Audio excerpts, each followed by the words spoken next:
Bonjour à tous, on est Erev Shabbat Parashat Kitavo, Tafshin Pei. Le Chafetz Chaim, le premier livre qu'il a écrit, c'est le Sefer Chafetz Chaim et Ilchot Lashon Hara, Shmirat HaLashon. Il raconte lui-même que la raison pour laquelle il a écrit ce livre, c'était qu'une fois il est parti à une dracha de Rabbi Yisroel Salanter, le fondateur du Moussar. Et c'est pas le fondateur du Moussar, en tout cas c'est le fondateur de ce qu'on appelle Tnuat HaMoussar, c'est le mouvement de Moussar. Et il raconte que là-bas, le Rabbi Yisroel Salanter a parlé de la nécessité d'écrire un livre sur Ilchot Lashon Hara et qu'il s'étonne que personne ne l'a déjà fait. Et là-bas, il y avait le Chafetz Chaim qui était à cette dracha, c'était un Shabbat, et, et il a senti que ces paroles étaient faites pour lui. Tous les gens qui étaient là-bas n'ont pas senti que la chose les touche d'aucune manière, mais le Chafetz Chaim qui était là-bas, il a senti que c'était vraiment des paroles qui ont été dites pour lui. À partir de là, il a pris la décision d'écrire le Sefer Chafetz Chaim qu'on connaît, et Ilchot Shmirat HaLashon qu'on connaît aussi. Et on raconte que le Chafetz Chaim, une fois, il y avait des histoires à la yeshiva, peu importe quel est le contexte, mais en tout cas là-bas, le Chafetz Chaim, il a réuni tous les barporim de la yeshiva. Il leur a dit qu'il y a une Tosefta qu'il a décidé délibérément de ne pas mentionner dans le Sefer Chafetz Chaim. C'est une Tosefta qui dit la chose suivante. Dit la Tosefta, Al shalosh averot nifraim min ha'adam, ba'olam hazeh, ve'ei lo chelek la'olam haba. Il y a 3 fautes pour lesquelles une personne est punie dans ce monde-ci, et qu'à cause de ces fautes, il n'a pas de olam haba, il n'a pas de monde futur. Dit la Tosefta, c'est dans ma Masechet Pea, Avoda Zara, Gilui Arayot, ou Shfichut Damim. C'est les 3 avérotes capitales qu'on connaît. Avoda Zara, l'idolâtrie, Gilui Arayot, c'est Dvar Erva, ou Shfichut Damim, tuer quelqu'un. Velashon Hara, Keneged Kulam. Dit la Tosefta que le Lashon Hara, c'est le pire de ces 4. C'est-à-dire les 3 avérotes qu'on appelle les 3 avérotes capitales, chez Yareg, Ve'al Yavor, qu'il y a une obligation de se laisser tuer pour ne pas transgresser ces avérotes.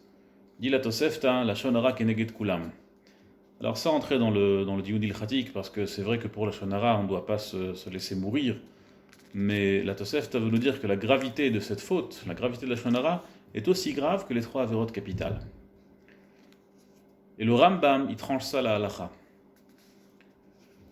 Le Chafetz Chaim, il a rapporté une Gemara dans Masechet Sanhedrin, Daf Kuf Daled. Là-bas, la Gemara raconte, la Gemara énumère, Chazal, Anshe Knesset Agdola, ont dressé la liste de ceux qui ne peuvent pas rentrer au Olam Haba.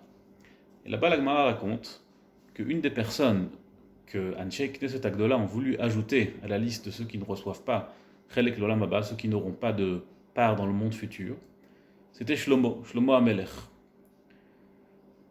Et là-bas, dit la Gemara que Anshe Knesset Agdola ont dit que bien que Shlomo Amelech était un grand tzaddik, c'était un navi, et c'était un Baal Ruach HaKodesh, c'était vraiment quelqu'un qui avait une darga pas comme les autres, il avait un degré pas comme les autres, quand bien même, parce qu'il a fauté et qu'il s'est marié avec beaucoup de femmes, alors que la Torah elle a dit Lo yarbelo nashim, alors à cause de cette faute, il n'aura pas chelek l'olam haba. Alors maintenant, il faut comprendre le Mahamar Chazal, parce que Chazal nous dit dans un autre endroit que Kol haomer shlomo chata eino ela Torah, maintenant sans rentrer dans les détails. Le point important de cette Gemara, c'est que la Gemara raconte que Dmut diukno shel David Amelech, qui était le père de Shlomo, est venu chez Anshe Knesset Agdola pour les supplier de ne pas décréter que Shlomo Amelech, il n'a pas de chelek l'olam haba, il n'a pas de part dans le monde futur. Après, la Gemara continue à raconter qu'il y a un feu qui est venu, un feu céleste, qui est venu, et l'Ichicha Safsalei Beit HaMidrash, qui est venu et qui a brûlé les bancs du Beit HaMidrash, qui a consumé un peu les bancs du Beit HaMidrash, et quand même, Anshe Knesset Agdola n'ont pas bougé. Ils ont dit Lo b'shamayim, la Torah n'est pas dans le ciel. Même si David Amelech il descend du ciel, et même s'il y a un feu qui descend du ciel et qui nous consume un peu les bancs du Beit HaMidrash, quand bien même la halacha c'est la halacha. Et si Shlomo Amelech n'a pas chelek l'olam haba, il n'a pas chelek l'olam haba. C'est la halacha qui compte. Mais ce qui est impressionnant à noter de cette Gemara, c'est qu'il s'agit ici de plusieurs centaines d'années après la ptira de Shlomo Amelech, alav shalom. Et quand bien même on voit que David Amelech et un bat kol qui est venu, qui est descendu pour essayer de dissuader l'Anshe Knesset Agdola de ne pas trancher que Shlomo HaMelech n'est pas Chelek l'Olam Haba. Mais si on réfléchit un instant, jusque-là, qu'est-ce qui s'était passé? Jusque-là, pendant quelques centaines d'années, il était où Shlomo HaMelech?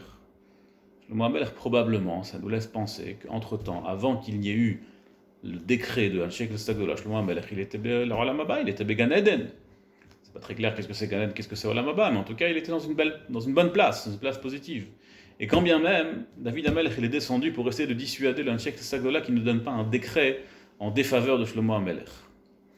De là, le Chofetz Chaim, il a voulu déduire que lorsque une halakha est tranchée dans la Tosefta, dans le Rambam, alors Bémet, ça change l'existence, ça change la création, et même un état qui est aujourd'hui pas comme il l'était avant le décret, il change après le décret. C'est-à-dire qu'avant que cette Tosefta n'existe, avant que le Rambam n'existe ou qu'il ait tranché cette Tosefta, parce que le Rambam tranche comme la Tosefta, alors on n'aurait pas eu cette halakha que celui qui dit la Shonara, celui qui parle de médisance, mais une fois que la Tosefta elle a tranché cette halakha et que le Rambam a tranché comme cette Tosefta, on a un problème. Donc pour sa part, le Chafetz Chaim, une des raisons pour lesquelles il n'a pas rapporté dans son livre, c'est parce qu'il n'a pas voulu poursuivre cette psika, il n'a pas voulu poursuivre ce verdict de halakha. Mais en tout cas, nous, de la paracha de notre semaine, où un des Harurim, c'est Harur Makere ou Baseter, on devra faire attention de ne pas chas v'shalom transgresser ce psak du Rambam, ce psak de Tosefta, que la Shonara keneged kulam. Yiratson bezrat Hashem behemet, qu'en raison de notre abstention de parler la Shonara, de parler de médisance, alors Kadosh Baruch Hu va être moner magefa minachalato, et que la maladie s'arrêtera très prochainement, bezrat Hashem. On connaît Shana Tova Metuka, Tichlei Shana Vekilelotea, Tachel Shana Ubirkotea. Kol Tu ve Shabbat Shalom.